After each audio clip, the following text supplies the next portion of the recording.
well, I'm going to glaze a ham. I think a lot of people get quite nervous about ham and how to deal with it, and often just buy a ham and serve it, which is absolutely fine. But in fact, glazing it is incredibly easy. So I've just sharpened my knife a bit. Now I have. And do you keep the skin, or do you just get rid of the skin? Well, personally, no, but I do know people that seem to put it back over the top. I don't do that. Okay. So what I'm going to do is I'm just going to start by taking the ham, but you want to keep a bit of the fat. You don't want to completely denude it. So you can see I'm just peeling off like this, but I'm leaving a layer of fat. You can see this one doesn't have an enormous amount of fat, I'm afraid. It's hard to know when they're sealed up what we've got. But what we've got here is we are going to score lines like this. Just simple. About 1 centimetre apart. Yeah. I haven't got my glasses on, so I'm hoping It looks very even. Like this. And then we're going to score this way. I'm really excited about this. I haven't got my glasses on, but what we want to try and do, I find my glasses, is find the squares that I've cut in the ham, in the fat, and we're going to prick it in. See? It's quite simple. Because this, beautiful flavour. Now, obviously, if you had a much fattier ham, this would be better. This isn't as fatty a ham as I'd have liked. Because all that beautiful flavour. It already smells nice. I know, can you smell those cloves? Mm. It's ridiculous, isn't it? So we bodge them in, which is a bit of a process. Here we go. Yeah, feel free to take some cloves if you want. Thanks. Those, and I'll grab some more. And we're going to stick them in. Kind of holds the fat on actually, because when it cooks, it sort of renders it a bit.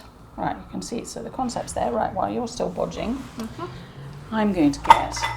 I've got a jar of. I've got ginger marmalade. Oh, can't. So it's ginger flavoured. I have a little bit of sloe gin because it's a little. I want to make it a little bit runnier. And we've got powdered mustard. Just as simple as that.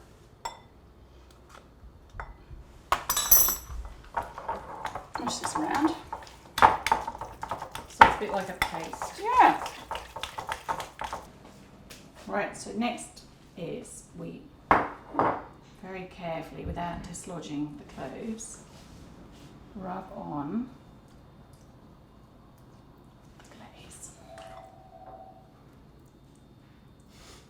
So we're going to rub it down. So obviously if your ham was bigger and you had more of the fat cut away, then you would keep coming and covering all the areas like that. So we've got it covered over here, and it's just dribbling off. It will dribble off a little bit. There we go. I'm definitely trying this. It's so easy. Rinse my fingers, and then we're going to pop that. I think the roasting oven is free, so we're going to pop it in the roasting oven, and it will take about 10 minutes, I think. We can check on it to make sure it's not catching. But you can see it's quite simple.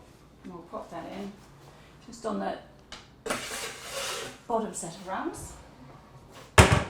We'll give that about 10 minutes and we'll check it out. Right, we're going to get this ham out. Let's have a look at this beautiful glazed ham. Now, here we go.